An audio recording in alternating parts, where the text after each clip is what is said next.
আমরা প্রায় শুনি আমাদের পরিবারের উপরে, পরিবারের বিভিন্ন সদস্যদের উপরে, শিশুদের উপরে, আমাদের নিজেদের উপরে দুষ্ট জিনে আক্রমণ করে, শয়তানে আক্রমণ করে শয়তান স্পর্শ করে পাগলের মতো করে ফেলে, সাধারণ জীবন যাপনকে ব্যাহত করে দেয় এবং আমাদেরকে কষ্ট দেয়, অনিষ্ট করে, ক্ষতি করে। জিনের ক্ষতি, অনিষ্ট, দুষ্ট জিনের আক্রমণ থেকে বাঁচার জন্য কোরআন এবং সুন্নাহ অনুযায়ী বেশ কিছু আমল আছে। এরকম 12টি আমলের কথা আজ আমরা বলবো, যে আমলগুলো করার মাধ্যমে দুষ্ট জিনের আক্রমণ থেকে আমরা নিজেরা বাঁচতে পারবো, নিজেদের শিশু এবং পরিবারের সদস্য অন্যদেরকে আমরা আত্মরক্ষার ব্যবস্থা বাতলে দিতে পারবো ইনশাআল্লাহ। নাম্বার 1, 5 ওয়াক্ত সালাত সময় মতো সঠিকভাবে আদায় করতে হবে। 5 ওয়াক্ত সালাতের পাশাপাশি পরিপূর্ণভাবে ইসলামের উপরে চলার চেষ্টা করতে হবে, তাকওয়ার উপরে চলার চেষ্টা করতে হবে। তাহলে আল্লাহ তাআলা শয়তান থেকে আপনাকে বাঁচাবেন, রক্ষা করবেন। দলিল হলো কোরআনে কারীমের সূরা যুখরুফের আয়াত নম্বর 36। আল্লাহ সুবহানাহু ওয়া তাআলা বলেছেন, ওয়া ইয়াশু আন যিকরির রহমানি নুকাইয়িদ লাহু শাইতানান ফাহুয়া লাহু কারিন। যে আল্লাহর জিকির থেকে, আল্লাহর স্মরণ থেকে গাফেল হয়ে যায়, নামাজ নাই, রোজা নাই, আল্লাহর স্মরণ নাই, দুনিয়ার ভিতরে ডুবে থাকে, হাসি তামাশা বিনোদনের ভিতরে ডুবে থাকে, শুধুমাত্র আল্লাহর জিকির স্মরণ তার জীবনে নাই, আল্লাহ বলেন ওই ব্যক্তির জন্য আমি একটি শয়তান নিযুক্ত করে দেই। শয়তান আল্লাহই লাগাই দেয়, দুষ্ট জিন আল্লাহই তার পিছনে লাগাই দেয়। ওয়াহু আলাহু কারিন, সে তার সঙ্গেই থাকে একবারে মৃত্যু পর্যন্ত বা সঠিক রাস্তায় আসার আগ পর্যন্ত। তাহলে আল্লাহর পথে আসলে, 5 ওয়াক্ত সালাত আদায় করলে এবং হক হালালি চলার চেষ্টা করলে আল্লাহ সুবহানাহু ওয়া তাআলা ওই ব্যক্তিকে শয়তানের আক্রমণ থেকে বাঁচাবেন। এছাড়া আপনারা বিখ্যাত একটি হাদিস জানেন, নবী সাল্লাল্লাহু আলাইহি ওয়াসাল্লাম বলেছেন, কেউ যদি রাতে ঘুমায়, শয়তান প্রত্যেকটা ঘুমন্ত ব্যক্তির কপালে 3টা করে গিরা দেয়। শয়তান কি করে? কেউ যদি রাতে ঘুমাতে যায় তো শয়তান ওই ঘুমানো ব্যক্তির কপালে 3টা গিরা দেয়। এই গিরা দেওয়ার উদ্দেশ্য হলো যাতে সে উঠতে না পারে, কারণ শয়তানকে আল্লাহ তাআলা সে পাওয়ার দিয়েছে। তো শারীরিকভাবে তাকে দুর্বল করে ফেলে, অলস করে ফেলে, শরীরকে মেজমেজ করায় দেয়, সে নামাজের জন্য ফজরের সময় উঠার ক্ষমতা যাতে না থাকে। তখন সাহস করে ইমানি শক্তির বলে বলিয়ান হয়ে যদি কেউ উঠতে পারে, একটা গিরা খুলে যায়, এরপরে ওযু করে নামাজ পড়তে গেলে বাকি গিরাগুলো খুলে যায়। খেয়াল করে দেখবেন যে ফজর নামাজ যদি পড়তে যান, ঘুম থেকে উঠে ওযু করে, শরীরের ভিতরে যে একটা অলসতা ছিল পুরাটাই কেটে যায়, কারণ যে গিরাগুলো সব খুলে গেছে। তাহলে 5 ওয়াক্ত সালাতের মাধ্যমে কি করা যায়? শয়তানের আক্রমণ থেকে রক্ষা পাওয়া যায়। দ্বিতীয় করণীয় হলো, সকাল সন্ধ্যা নবী রাসূলুল্লাহ সাল্লাল্লাহু আলাইহি ওয়াসাল্লাম বহুত গুরুত্বপূর্ণ জিকির এবং দোয়া শিখাইছেন। নিয়মিত যদি কোনো পরিবারের সদস্যরা সকাল সন্ধ্যার এই দোয়াগুলা সব সময় করে, কোনো কষ্টের বিষয় না, খুব সহজ, তাহলে ওই পরিবারের সদস্যদেরকে আল্লাহ তাআলা জিনের আক্রমণ থেকে কি করেন? বাঁচান। সকাল সন্ধ্যার দোয়া অনেক, সেখান থেকে আমরা কয়েকটা এই সংক্রান্ত সরাসরি এই জিনবাদ, দুষ্ট জিনের ক্ষতি থেকে বাঁচার জন্য যেগুলো কার্যকর, সেরকম কয়েকটি দোয়ার কথা বলবো। এর ভিতরে একটা দোয়া হলো, আউযু বিকালিমাতিল্লাহি তাম্মাতি মিন শাররি মা খালাক, অর্থাৎ আমি আশ্রয় চাই আল্লাহর পূর্ণাঙ্গ কালিমার, পূর্ণাঙ্গ বাক্যের মাধ্যমে আল্লাহ যত সৃষ্টি করেছেন ক্ষতিকর বস্তু, সেগুলোর ক্ষতি থেকে। তাহলে দুষ্ট জিনও আল্লাহর ক্ষতিকর সৃষ্টি, বা সে আমার ক্ষতি করতে পারে, তার ক্ষতি থেকে আল্লাহর কাছে আশ্রয় চাইলাম। এই দোয়াটি যদি 3 বার সকাল এবং সন্ধ্যা পাঠ করে, সহিহ মুসলিমের হাদিসে আসছে, আরো অন্য হাদিসের কিতাবে আসছে, আল্লাহ তাআলা সারাদিন সারা রাত ওই ব্যক্তিকে সব ধরনের বস্তুর ক্ষতি থেকে, জিনের দুষ্ট জিনের ক্ষতি থেকে আল্লাহ তাআলা কি করবেন? রক্ষা করবেন।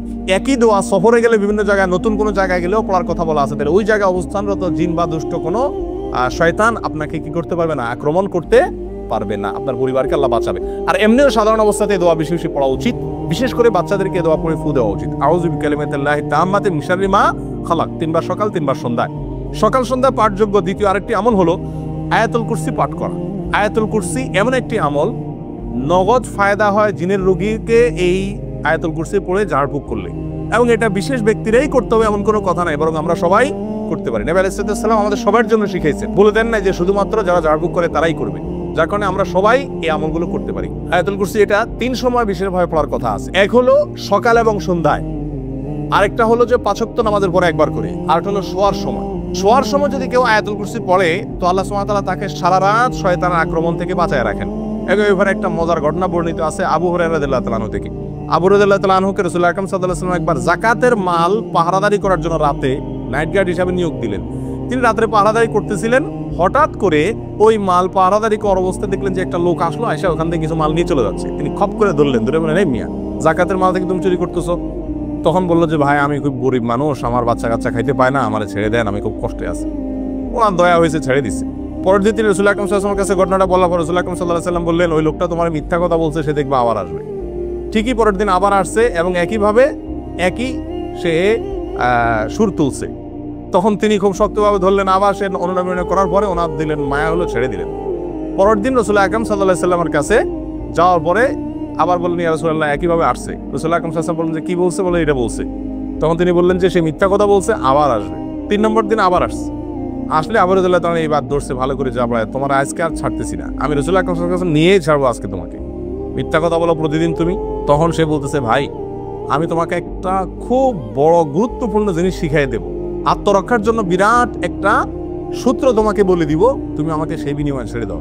তো বললেন যে কি বলে দিবা বলো দেখি। তখন লোকটা বললো যে দেখো, তুমি যদি প্রতিদিন রাতে শোয়ার সময় আয়াতুল কুরসি পড়ো আর পড়ে ঘুমাও, তো শয়তান তোমাকে অ্যাটাক করতে পারবে না, আল্লাহ তাআলা তোমাকে হেফাজত করবেন ফেরেশতাদের মাধ্যমে, আল্লাহ তাআলা তোমাকে হেফাজত করবেন। এই কথা শোনার পরে আবু হুরায়রা চিন্তা করছেন যে একটা ভালো জিনিস শিখেছে যখন ছেড়ে দিছি। তখন পরের দিন যাওয়ার পরে নবী সাল্লাল্লাহু আলাইহি ওয়াসাল্লাম জিজ্ঞেস করলেন, কি খবর তোমার আসামির? আবু হুরায়রা বললেন, ইয়া রাসূলুল্লাহ, আসামি তো আবারও আসছে, আবারও ধরছি, তবে সে আমার একটা জিনিস শিখাইছে, এই জন্য তারা ছেড়ে দিছে। রাসূল আকরাম সাল্লাল্লাহু আলাইহি ওয়াসাল্লাম বলেন যে কি শিখাইছে? বলেন যে এই জিনিস বলছে। তখন রাসূল আকরাম সাল্লাল্লাহু আলাইহি ওয়াসাল্লাম বলছেন যে দেখো, ও হলো শয়তান, ও তো সত্য কথা কখনো বলে না, তবে এই কথাটা সত্য বলছে, এটা ঠিকই বলছে যে আয়াতুল কুরসি বললে সে তোমার ক্ষতি করতে পারবে না, এই চুরি দাড়ি যা দেখতেছো সব ক্ষতি থেকে বাঁচতে পারবা আয়াতুল কুরসি রাত্রে পড়লে। এটা মহৌষধের মতো কাজ করে। আর সকাল সন্ধ্যা আয়াতুল কুরসির উপরও হাদিসের ভিতরে বর্ণিত আছে যে ব্যক্তি আয়াতুল কুরসি সকাল এবং সন্ধ্যায় একবার করে পড়বে, আল্লাহ সুবহানাহু ওয়া তাআলা শয়তান থেকে রক্ষা করবেন, তারগীব এবং তারহিবে হাদিসটি বর্ণিত হয়েছে। আর 5 ওয়াক্ত সালাতের পরেও আছে, অতএব আয়াতুল কুরসি পড়বো। সকাল সন্ধ্যা আমলের ভিতরে আরেকটি আমল আছে, যে আমলটি হলো সূরা ইখলাস 3 বার, সূরা ফালাক 3 বার, সূরা নাস 3 বার। এগুলো 3 বার যদি পাঠ করা হয় সকালে এবং সন্ধ্যায়, আল্লাহ তাআলা সব কিছুর ক্ষতি থেকে বাঁচায় রাখেন।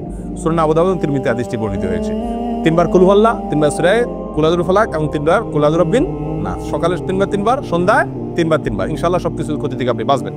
4 নম্বর সকাল সন্ধ্যার আমল হলো বিসমিল্লাহিল্লাযী লা ইয়াদুররু মা ইসমিহি শাইউন ফিল আরদি ওয়ালা ফিস সামা ওয়া হুয়াস সামিউল আলীম। এই দোয়াটি সকালে 3 বার, সন্ধ্যায় 3 বার পাঠ করা। দোয়ার অর্থ হলো, ওই আল্লাহর নামে আমি শুরু করতেছি সকাল বা সন্ধ্যা, যে আল্লাহর নামে কোনো কিছু কোনো ক্ষতি করতে পারে না। এই দোয়া সকালে 3 বার, সন্ধ্যায় 3 বার পাঠ করলো, আল্লাহ তাআলা হেফাজত করে। তাহলে সকাল সন্ধ্যার দোয়াগুলো পাঠ করলে দুষ্ট জিনের আক্রমণ থেকে বাঁচা যায়। বিশেষ করে এই 4টি দোয়ার কথা বললাম। তাহলে 2টি আমল গেল। 1 নম্বর আমল হলো যে 5 ওয়াক্ত নামাজ এবং হক হালালি তাকওয়ার উপর চলার চেষ্টা করা। 2 নম্বর আমল হলো সকাল সন্ধ্যার দোয়াগুলো নিয়মিত পড়ার চেষ্টা করা, বিশেষ করে এই দোয়াগুলো। 3 নম্বর আমলে আসি। 3 নম্বর আমল হলো খাবার গ্রহণ করার সময় বিসমিল্লাহ পাঠ করা। কারণ হাদিসে আসছে, নবী সাল্লাল্লাহু আলাইহি ওয়াসাল্লাম বলেছেন, সহিহ মুসলিমে বর্ণিত হয়েছে, যদি কেউ খাদ্য গ্রহণের সময় বিসমিল্লাহ না বলে, তখন শয়তান তার খাবারে যোগ দেয় এবং তার সঙ্গে খাবারে অংশগ্রহণ করে। তাহলে শয়তান থেকে আপনার খাবার থেকে বাঁচাইতে চাইলে খাবার শুরুতে কি পড়তে হবে? বিসমিল্লাহ। এবং সবাইকে এটা শিখাইতে হবে পরিবারের, যে বিসমিল্লাহ ছাড়া কোনো খাবার শুরু করা যাবে না। একইভাবে ঘরে প্রবেশের সময় বিসমিল্লাহ পড়ে প্রবেশ করতে হবে, কারণ এই বিষয়ে হাদিসে বর্ণিত হয়েছে, নবী সাল্লাল্লাহু আলাইহি ওয়াসাল্লাম বলেছেন যে ঘরে ঢোকার সময় যদি কেউ বিসমিল্লাহ বলতে ভুলে যায়, তখন শয়তানের দলনেতা বলে যে এই বাসায় আজকে থাকার এবং রাত্রে এদের সাথে খাওয়ার সুযোগ হয়ে গেল, ঢুকো সবাই। দলে দলে আপনার সাথে শয়তান ঢুকে পড়ে এবং আপনার ক্ষতি করে। আর যে বিসমিল্লাহ কেউ পড়ে, তখন শয়তান আর তার দলনেতারা বলে যে আজকে এই বাসায় থাকার এবং খাওয়ার সুযোগ হইল আর না। এই জন্য বাসায় যতজন ঢুকবে, যে কোনো রুমে থাকবেন, আপনি ঢোকার সময় কি পড়বেন? বিসমিল্লাহ পড়বেন। 4 নম্বর আমল হলো হাই আসলে হাত দেওয়া বা কিছু দিয়ে মুখ ঢাকা। এটা পরীক্ষিত, যাদেরকে জিনে আক্রমণ করে এরকম বহু রোগীকে দেখেছি আমরা, যে তারা বেশি বেশি হাই তুললে ওই সুযোগে জিন বা দুষ্ট জিন শয়তান মানুষের শরীরে প্রবেশ করে মানুষের ক্ষতি করার চেষ্টা করে। এই জন্য হাই তোলার সময় হাত দিতে হবে। নবী সাল্লাল্লাহু আলাইহি ওয়াসাল্লাম এটা শিখাইছেন, সহিহ মুসলিম আবু দাউদে হাদিসটি বর্ণিত হয়েছে। তোমাদের কেউ যদি হাই তোলে, সেই যেন তার মুখে হাত দিয়ে বা কোনো কিছু দিয়ে বাধা দেয়, কারণ হাই তোলার সময় শয়তান প্রবেশ করে। তাহলে হাই তোলার সময় হাত দিতে হবে।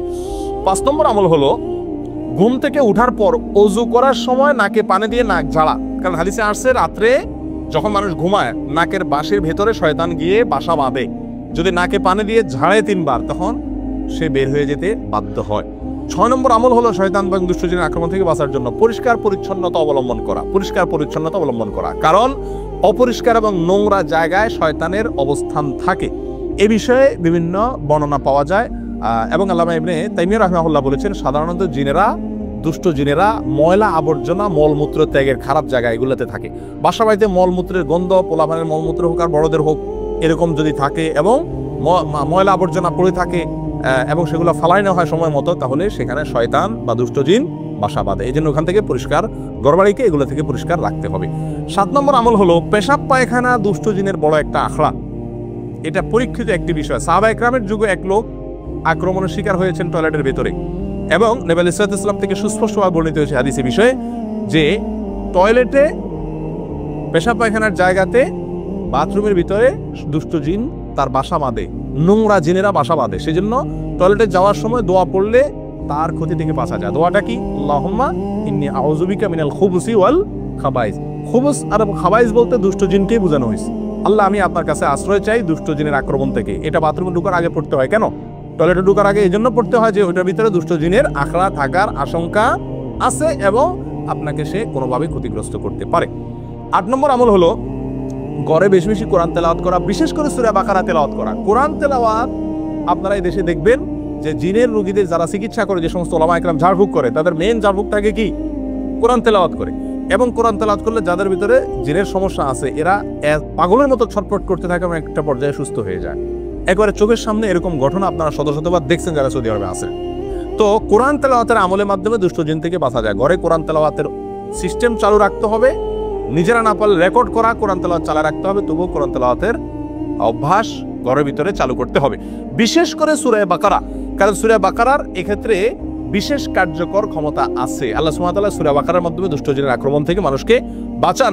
কারণ হাদিসে আসছে, নবী সাল্লাল্লাহু আলাইহি ওয়াসাল্লাম বলেছেন, সহিহ মুসলিম হাদিসটি বর্ণিত হয়েছে, যেই ঘরে যেই বাসায় সূরা বাকারা তেলাওয়াত করা হয় ওই বাসাকে আল্লাহ তাআলা শয়তানের আক্রমণ থেকে বাঁচায় রাখেন। আর পরীক্ষিত আমরা দেখেছি বহু দুষ্ট জিনের আক্রমণ আছে। আমি ব্যক্তিগতভাবে অনেককে এই আমলটা দিছি এবং ফলাফল জানাইছেন যে নগদ ফলাফল পাইছেন। সূরা বাকারা যতক্ষণ পড়ছে তখন মতো জিনের আক্রমণ করা রোগীর কোনো ক্ষতি হয়নি, আত্মরক্ষাও করা যায়, চিকিৎসাও হয় এর মাধ্যমে। 10 নম্বর আমল হলো কোনো গর্তে পেশাব পায়খানা না করা। অনেকে ইচ্ছাকৃত ওই রাস্তার আশেপাশে, বিশেষ করে গ্রামে গঞ্জে গেলে দেখা যায় গর্তে পেশাব করেন। গর্তে পেশাব করা নিষেধ। এক হাদিসে গর্তে পেশাব করতে নিষেধ করা আছে, নবী সাল্লাল্লাহু আলাইহি ওয়াসাল্লাম নিষেধ করেছেন। একজন বিখ্যাত তাবী কাতাদাকে জিজ্ঞাসা করা হয়েছে এর কারণ কি হতে পারে, কেন গর্তে পেশাব করতে নিষেধ করা হয়েছে হাদিসে। তখন তিনি বললেন যে গর্তে পেশাব করতে নিষেধ করা হয়েছে এই জন্য যে অনেক গর্তে শয়তান তার বাসা বাঁধে, তার আশ্রয় থাকে। তার গায়ে পেশাব করলেন, আপনার গোটা পরিবারের উপর আক্রমণ করে বসলো এবং গোটা জীবনটাই আপনার একেবারে ধ্বংসের দ্বার প্রান্তে নিয়ে গেল। এরকম ক্ষতির আশঙ্কা থাকে, যেন গর্তে পেশাব না করা। 10 নম্বর আমল হলো ঘরে কোনো সাপ দেখলেই হুট করে না মারা।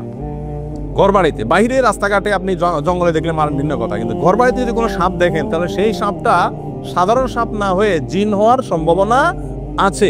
কারণ এ ব্যাপারে নবী সাল্লাল্লাহু আলাইহি ওয়াসাল্লামের হাদিসে পরিষ্কারভাবে বলা আছে, যদি ঘরে বাড়িতে কোনো সাপ দেখো তোমরা তাহলে হুট করে মারতে যাবে না।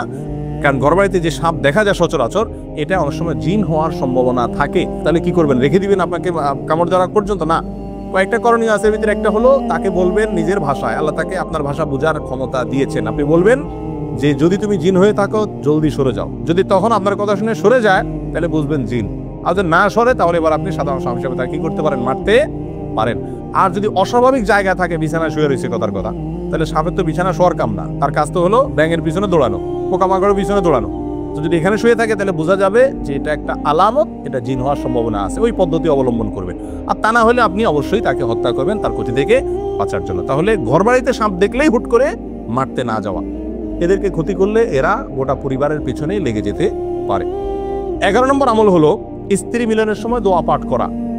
আল্লাহুম্মা জান্নিবনা ওয়া জান্নিবিশ শাইতানা মা রাযাকতানা।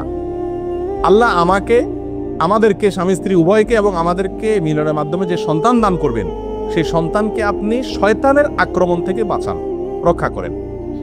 এই দোয়া পড়লে আল্লাহ তাআলা স্বামী স্ত্রীকে এবং তাদের মিলনের মাধ্যমে যে সন্তান দুনিয়াতে আসে তাদেরকে শয়তানের আক্রমণ থেকে কি করেন? হেফাজত করেন। অতএব এই দোয়াটা পড়তে হবে। নবী সাল্লাল্লাহু আলাইহি ওয়াসাল্লাম বলেছেন কেউ যদি দোয়া না পড়ে তাহলে তার সঙ্গে মিলনে শয়তানও যোগ দেয়, নাউযুবিল্লাহ। সেখান থেকে বাঁচার জন্য এই দোয়া পড়তে হবে। 12 নম্বর সর্বশেষ আমল হলো ছোট ছোট বাচ্চাদেরকে সন্ধ্যার সময় ঘর থেকে বাহিরে বের হতে দেওয়া যাবে না। খেলাধুলা করতে গেছে, সন্ধ্যা হওয়ার আগেই তাদেরকে বাসায় ফিরিয়ে আনতে হবে। কারণ হাদিসে পরিষ্কারভাবে বলা আছে সন্ধ্যার সময় শয়তানরা প্রচুর পরিমাণে বিচরণ করে। ওই সময়টাতে তোমাদের শিশুদেরকে তোমরা বাসা বাড়িতে প্রবেশ করায়। কারণ শয়তান যাদের উপর আক্রমণ করে তার ভিতরে উল্লেখযোগ্য অংশ হলো ছোট ছোট শিশুরা, তাদেরকে টার্গেট করে। অতএব তাদেরকে ঘরের ভিতরে নিয়ে আসতে হবে। এই 12টি আমল যদি নিয়মিত করা যায় ইনশাআল্লাহ শয়তান থেকে আত্মরক্ষা সম্ভব। আর দুষ্টজিন যদি আক্রমণ করেও থাকে তাহলে সেখান থেকে চিকিৎসা পাওয়াও সম্ভব। আল্লাহ তাআলা আমাদের সবাইকে দুষ্টজিনের আক্রমণ থেকে হেফাজতে রাখুন।